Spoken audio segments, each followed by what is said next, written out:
What if you took a trip, hoping that the romance of travel would wash away all of life's regrets, only to find that it's actually deep in them? I'm Dre, and this is The Midnight Hour.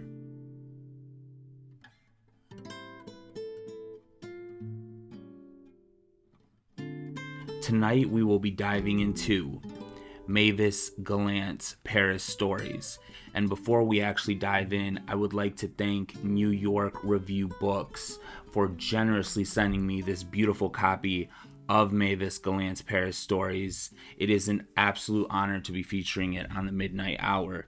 As for the story itself, we will be looking at In Transit. In Transit is a short story about a newlywed couple named Philippe and Claire. And they are sitting at a Helsinki airport waiting for their flight to Copenhagen. While they are sitting there, Philippe notices an elderly American couple bickering. He begins to question his own feelings toward his new wife, Claire. It says that he begins to compare Claire to other women around him. He compared her to a woman in the park earlier in the story, and it says that Claire kind of noticed that and that she got her revenge by signing a bunch of autographs for these tourists who mistakenly took her as a famous actress. So she kind of felt a little esteemed there and was able to put on, a show for Philippe. But they eventually leave for Copenhagen, and the story is open-ended as to what happens afterward. Now, the three sections we're going to look at really speak to Philippe's observations of this American couple bickering and him using them as a reflection to figure out his own feelings toward his own relationship. And the first section we're going to look at is actually the very first few paragraphs of the story. And let's jump right into it. It says, after the cook's party of 25 Japanese tourists had departed for Oslo, only 4 people were left in the waiting room of the Helsinki airport. A young French couple named Perigny, who had not been married long, and an elderly pair who were identifiably American.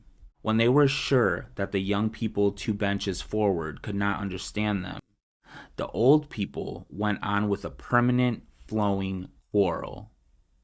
The man had the habit of reading signs out loud, though perhaps he did it only to madden his wife.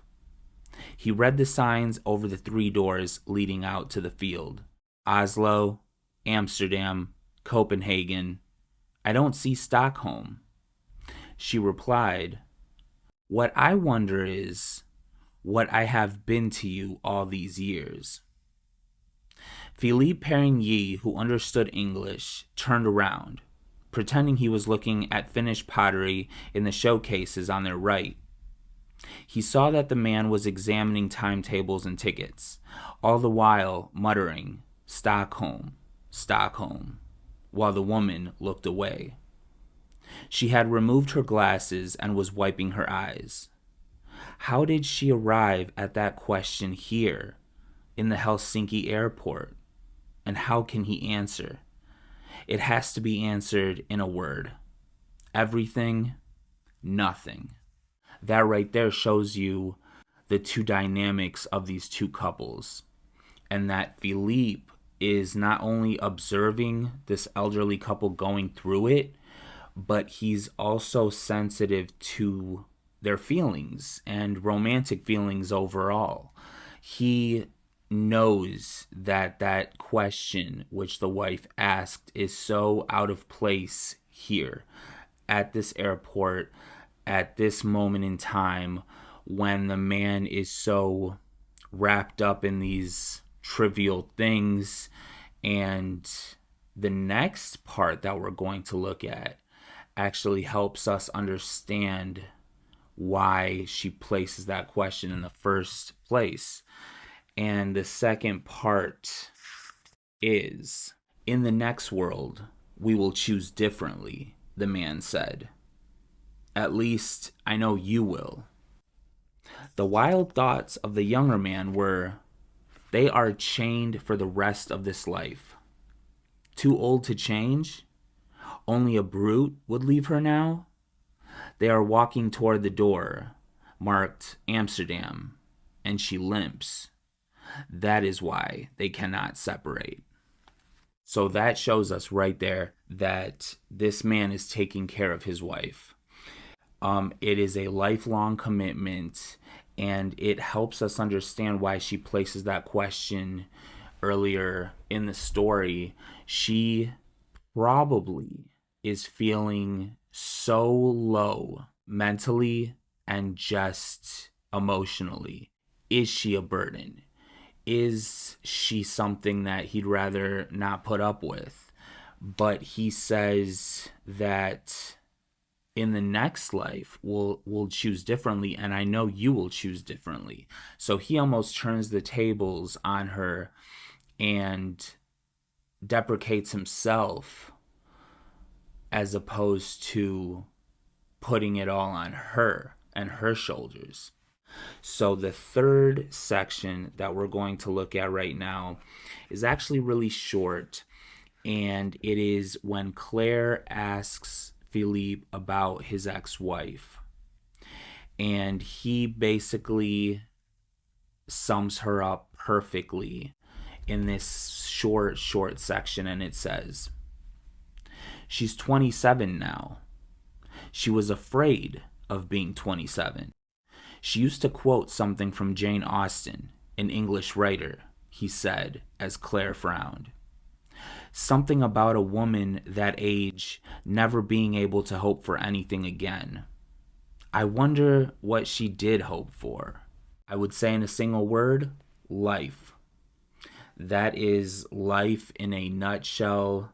We all hit a certain age where we have to start balancing acceptance of our situation and hopefulness that it will improve, that it will get better with time. But personally, I think 27 is a ridiculous age to actually say that there's nothing else to hope for. I think a lot of people start life at 40, 50, even 60.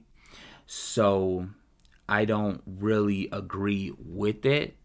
And I haven't stumbled upon that Jane Austen quote, but when I do, I'm sure I'll have some thoughts on it.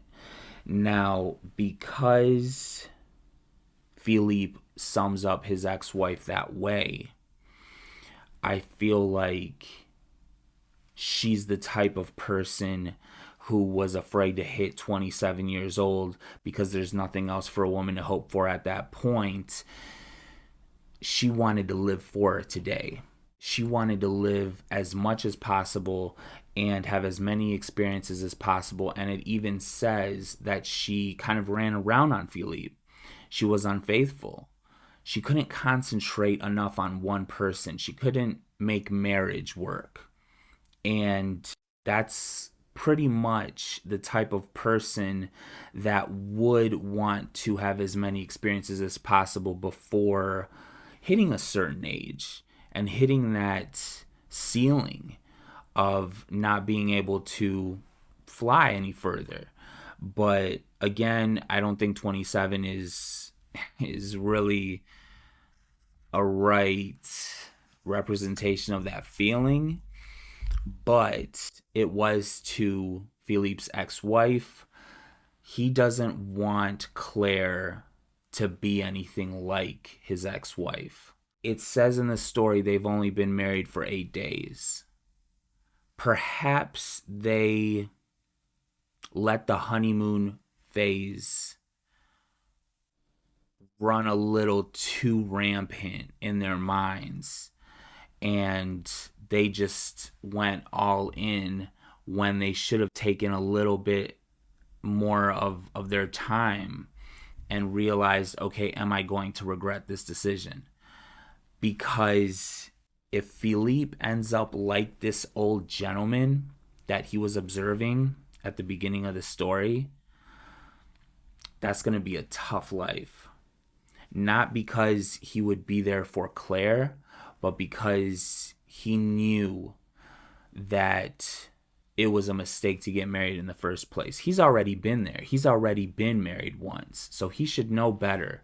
But Claire was probably infatuated, and she probably only saw roses and all that stuff. So she jumped into it with both feet. When, look at that older couple, look at that elderly couple at the beginning of the story. Things don't always turn out how you hope that they do. Usually they don't. And that's where the acceptance versus hopefulness comes into play. But as for Philippe and Claire, they gather their things, they pick up their bags, head out to Copenhagen, and who knows what becomes of them or their relationship. As for tonight, like if you felt something, comment with what you thought, and I will see you next time at the Midnight Hour.